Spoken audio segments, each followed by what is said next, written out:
तो आज हम लोग इस वीडियो में मेंसुरेशन से रिलेटेड एक इंपॉर्टेंट क्वेश्चन करने जा रहे हैं for board point of view for year 2024। A conical vessel of radius 6 centimetre and height 8 centimetre is completely filled with water. एक कोनिकल वेसल है जो कम्प्लीटली फिल्ड विद वाटर है और उसके डायमेंशंस भी गिवन है। A sphere is lowered into the water and it's size is just that when it touches the sides it is just immerse. इसका मतलब जब स्फीयर को इसके अंदर डाला गया है तो वो कोन के साइड वॉल्स को टच कर रहा है। What fraction of water overflows, तो जितना भी पानी यहाँ से निकला है स्फीयर डालते समय उसका वॉल्यूम सेम होगा जितना वॉल्यूम ऑफ स्फीयर है। ये तो आपको क्लियर है। इसका मतलब volume of water that overflows is equal to volume of sphere. तो स्फीयर का वॉल्यूम क्या होता है 4/3 पाई आर क्यूब। लेकिन यहाँ पे रेडियस गिवन नहीं है स्फीयर का, कुछ और हमें चीज़ें गिवन है जैसे कि रेडियस ऑफ कोन दिया है और इसके अलावा हाइट भी गिवन है कोन की।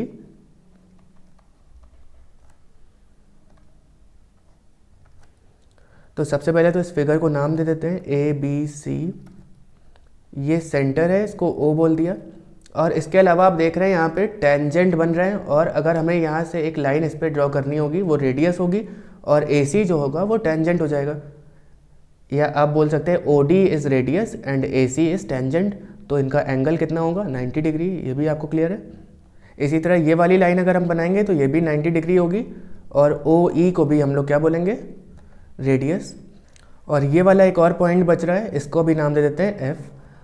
तो OF जो है वो रेडियस है और ये वाला एंगल भी 90 डिग्री बनेगा। अब देखिए यहाँ पे हमें रेडियस निकालना है, या तो हम OD निकाल लें या OE या OF, एक ही बात है।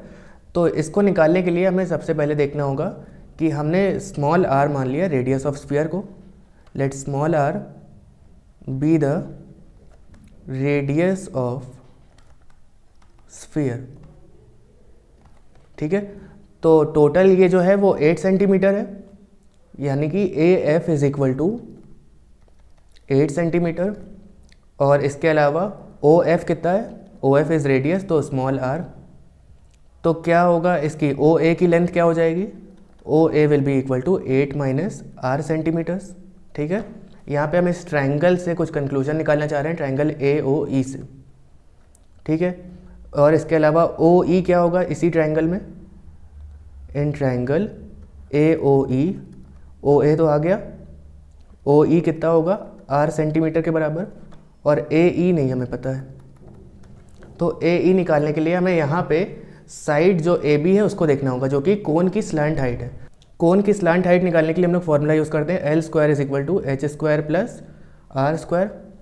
ये जो R है उसको R1 बोल दीजिए, यानी कि रेडियस ऑफ कोन जो कि गिवन है 6 सेंटीमीटर। तो L आ जाएगा √H² दैट इज 8² यानी 64 और R1 का स्क्वायर यानी कि 6 का स्क्वायर 36। ये आ गया 10 सेंटीमीटर के बराबर। किसकी लेंथ आ गई है AB की, AB आ गया 10 सेंटीमीटर। और आपको पता है यहाँ पे tangent from an external point equal होते हैं। तो ये सर्कल पे एक टेंजेंट बन रहा है BF और एक बन रहा है BE from same point B। BF की लेंथ है 6 सेंटीमीटर तो BE कितना होगा वो भी 6 होगा। क्लियर है। AB टोटल कितना आ गया है अभी 10 सेंटीमीटर के बराबर, यानी कि ये बचा पार्ट कितना हो गया 4 सेंटीमीटर। तो देखिए आपको AE मिल गया 4 सेंटीमीटर। तो ये तीन चीज़ें मिल गई। यहाँ से हम पाइथागोरस थ्योरम लगाएंगे ट्रायंगल AOE में तो हमें रेडियस मिल जाएगा। चलिए इसको लगाते हैं। यहाँ पे हाइपोटेन्यूज क्या हो जाएगा OA, यानी 8 माइनस r का whole square is equal to R² plus 4²। 8 is 64, A minus B का होल स्क्वायर लगेगा।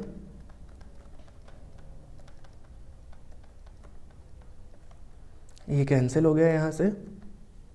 16r is equal to 64 minus 16, 16r is equal to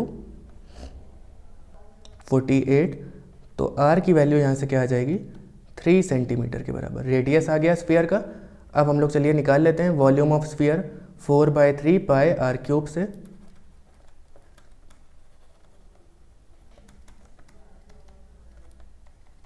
r³ यानी 3 का क्यूब।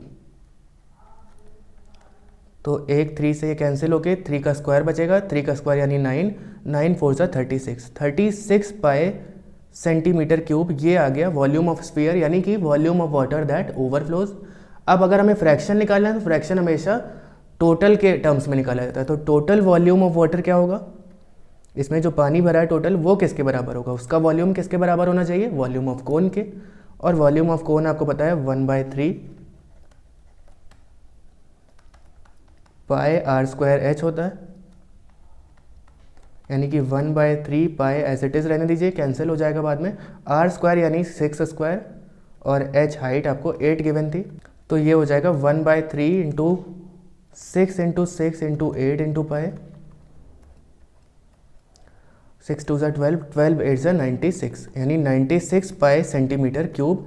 ये क्या आ गया आपका टोटल वॉल्यूम ऑफ वाटर। तो जब भी हम फ्रैक्शन निकालेंगे तो क्या होगा, fraction of water that overflows निकालना है, तो रिक्वायर्ड फ्रैक्शन विल बी जितना वॉल्यूम ऑफ वाटर ओवरफ्लो हुआ है यानी कि 36 pi upon total volume of water, pi pi cancel हो गया, 36 ये 12 3 ज़ा 36 और 12 8 ज़ा 96, यानी 3/8 is your final answer. I hope आपको ये समझ में आया होगा। ये काफ़ी ट्रिकी क्वेश्चन है, इसको ध्यान से एक बार देखिएगा।